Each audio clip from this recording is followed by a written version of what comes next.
Hello student. तो पिछला जो मेरा प्रीवियस वीडियो था वो था आपका सेंटर टेंडेंसी से रिलेटेड। उसमें मैंने आपको इसके न्यूमेरिकल बताए थे अर्थमेटिक मीन के, किस तरह से इसको आप निकालोगे, सॉल्व करोगे। जो फर्स्ट सीरीज जो हमने की थी वो थी इंडिविजुअल सीरीज, उसके 2 मेथड से, डायरेक्ट एंड शॉर्टकट मेथड। तो वो बड़े ही इजी थे, मुझे लगता है उसमें कुछ ज़्यादा करने की जरूरत थी नहीं। डायरेक्ट मेथड में सिंपल हमारे पास जो एक्स होता है उसका टोटल कर देते हैं और उसको नंबर, सीरीज नंबर जो होता है सीरीज नंबर के आप उसको डिवाइड कर देते हैं।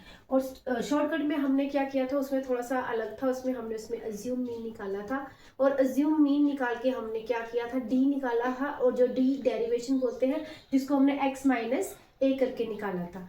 तो उस तरह के क्वेश्चन जो हमने किए थे। तो आज जो है मैं उसी से रिलेटेड इंडिविजुअल से आगे चलेंगे। तो नेक्स्ट होती है डिस्क्रीट फ्रीक्वेंसी सीरीज। यही वाले जो फ्रीक्वेंसी के क्वेश्चन है ज़्यादातर आपको करने के लिए मिलेंगे। लेकिन जो ये क्या होती है, इसमें जो आपको टर्म्स होते हैं उसके साथ उनकी जो गिवन फ्रीक्वेंसी दी होती है उसको हिंदी में आवृत्ति बोलते हैं। और इसको निकालने के भी 3 मेथड्स होते हैं। इस पहले वाले के 2 थे, इसके 3 होंगे।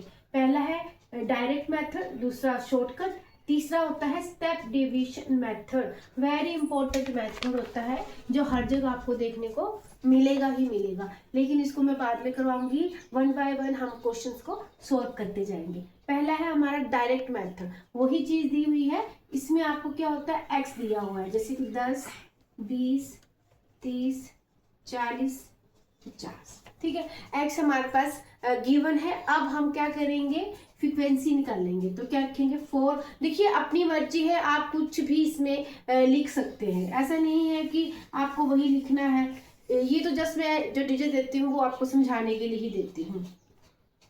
तो देखिए एक्स दिया है, फ्रीक्वेंसी दी है।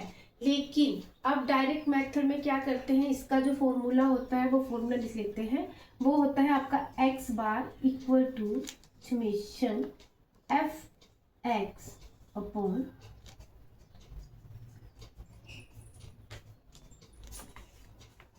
Summation f. अब देखिए पहले तो हमें इसका टोटल करना है, वो हम कर लेते हैं। 5 और 5 10, 14, 15, 16, 17, 18, 19। तो मेरा जो समेशन एफ इसका फ्रीक्वेंसी का टोटल है वो 19 आया है। ठीक है, ये जो आ गया है। अब देखिए फॉर्मूले में ये तो मुझे मिल गया है समेशन एफ, लेकिन अब जो मुझे चाहिए वो चाहिए मल्टीप्लिकेशन का एफ एक्स। मतलब फ्रीक्वेंसी को क्या करना है, पहले सबसे पहले मैंने मल्टीप्लाई करना है। ये जो होता है ये मल्टीप्लाई है आपस में। ठीक है, तो 10 को 4 से कर दिया 40, 20 को 5 से 100, 30 को इससे किया 90, 80 और 50 को 5 से किया 250। इसका आप टोटल कर लीजिएगा। इसका टोटल आएगा 560। इसका क्या आ रहा है, टोटल आ रहा है। तो ये आ गया है, इसको तो मैंने यहाँ लिख दिया है। लेकिन इसको आप क्वेश्चन पर फॉर्मूले नीचे आपने लिखने होते हैं।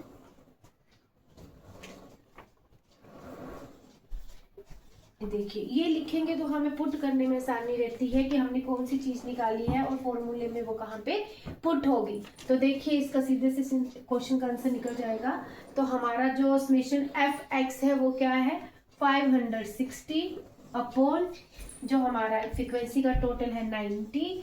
तो आप इसको क्या कर लीजिएगा, टोटल कर मतलब सॉरी डिवाइड कीजिएगा। डिवाइड करने के बाद इसका जो आंसर आएगा वो आएगा 29.47। ठीक है, तो इसका जो आंसर है वो है 29.47। देखिए पॉइंट के बाद 2 डिजिट ही निकालनी होती है, उसके ज्यादा आपको निकालने की जरूरत नहीं है। ये मेरा जो क्वेश्चन, तो जो मेरा क्वेश्चन था डायरेक्ट मेथड का मैंने आपको करके बता दिया है। अब इसी क्वेश्चन को मैं कंटिन्यू रखूंगी शॉर्टकट मेथड में भी। ठीक है, अब देखिए ये वाली टर्म में मिटा देती हूँ।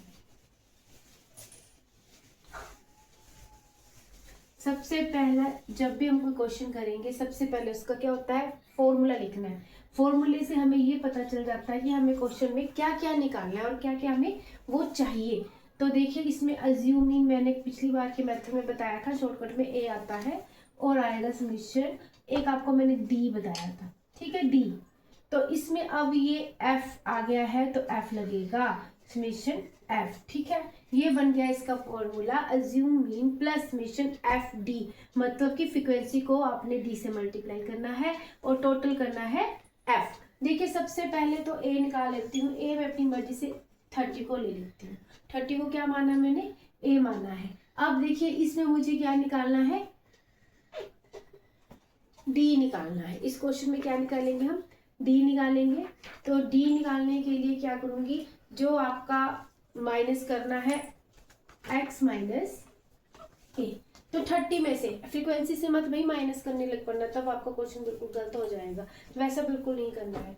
तो क्या करेंगे, 30 में से 10 को माइनस करेंगे तो माइनस 20, क्योंकि 10 में से हो रहा है ना, छोटे में से बड़ा माइनस करेंगे तो वो माइनस में जाएगा। अब आप देखिए 30 में से 20 को माइनस करेंगे माइनस 10, और 30 में से 30 गया 0। अब देखिए अब ये पॉजिटिव साइड चल रहा है, 40 में से 30 को माइनस करेंगे तो ये प्लस का 10 आ जाएगा, और पॉजिटिव में मतलब 50 जो है वो प्लस का है, उसमें से मैं 30 को माइनस कर देती हूँ तो आ जाएगा प्लस का 20। अब देखिए जी ये आपका क्वेश्चन आ गया, क्लियर हो चुका है इधर। अब मैं क्या निकालूंगी, एफ डी। एफ डी में क्या करना है, यहाँ पे लाइन लगा देती हूँ वरना आपको कंफ्यूजन हो जाएगा कि ये क्या क्यों है। देखिए इन दोनों को आपस में क्या करना है, मल्टीप्लाई करना है, माइनस,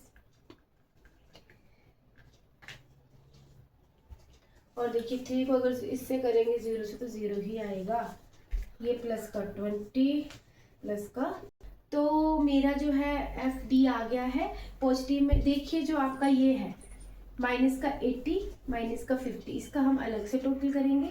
जो पॉजिटिव का आपका आया हुआ है 20 और 100, इसको हम अलग करेंगे। तो मैं यहाँ पे अगर इसको लिखना चाहूँ तो लिख सकती हूँ, आप समझ जाइएगा मैंने क्या लिखा है। 0 8 और 5 होते हैं 13, माइनस का 13। अब इसको कर लीजिए 120 पॉजिटिव है, तो देखिए प्लस माइनस माइनस होता है, और 130 में से अगर 120 को लेस करूंगी तो क्या आएगा, समेशन एफ डी आएगा आपका माइनस का 10। माइनस का क्यों लिया भाई, जो टर्म जिस साइन की जो टर्म बड़ी होती है उसी का हम साइन क्या करते हैं, फॉलो करते हैं। तो हमारे पास सब कुछ आ गया है जो हमें चाहिए। तो देखिए एक्स बार मतलब मीन क्या निकला, ए आपका है 30 प्लस आपका समेशन एफ टी क्या है, माइनस का 10 है, और समेशन एफ कितना है 19। तो अब क्या करेंगे, सोल्व करेंगे इजी वे में इसको। 30 प्लस माइनस माइनस कर दीजिए, 10/19, इन दोनों को डिवाइड कीजिएगा तो आ जाएगा 0.53। देखिएगा कैलकुलेशन खुद हाथ से कीजिएगा, क्योंकि कैलकुलेटर से अगर करेंगे तो आगे बड़ी प्रॉब्लम होती है। +1 और +2 में जो होता है ज़्यादातर हाथ से ही कैलकुलेशन करनी पड़ेगी।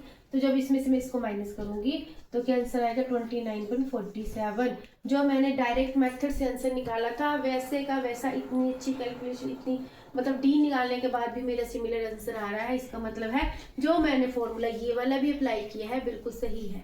ऑलमोस्ट होता है थोड़ा सा फर्क आ जाता है, लेकिन कुछ क्वेश्चन ऐसे होते हैं या मेथड इस तरह से अप्लाई करते हैं कि आंसर हूबहू वैसे ही निकलते हैं। तो देखिए आज मैंने जो है आपको 2 मेथड्स बताए हैं, एक डायरेक्ट एक और दूसरा शॉर्टकट। तो डायरेक्ट में तो सिंपल था, कुछ भी नहीं था, फ्रीक्वेंसी को आपने एक्स के साथ मल्टीप्लाई कर दिया था और हमने जो टोटल ऑफ फ्रीक्वेंसी था उससे डिवाइड कर दिया था। सेकंड में शॉर्टकट मेथड है, उसमें कुछ नहीं करना है, उसमें भी हमें ए चाहिए, ए हमें खुद चुनना होता है, मतलब लेकिन फ्रीक्वेंसी से नहीं चुनना कभी भी, उसको एक्स में से ही चुना जाता है।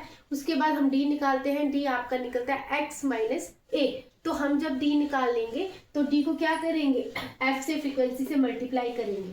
ऐसा नहीं कि मैंने ये वाला जो तरीका करवाया है सबसे इजी होता है। इसमें जो है माइनस माइनस टर्म अलग कर दो, प्लस वाली अलग कर दो, बाद में प्लस माइनस करके आप उसको टोटल में लिख दो। और फॉर्मूला कुछ भी नहीं है, सिंपल अप्लाई करना है, जो जो टर्म निकली है उसको स्टेप बाय स्टेप आपने सोल्व करते जाना है।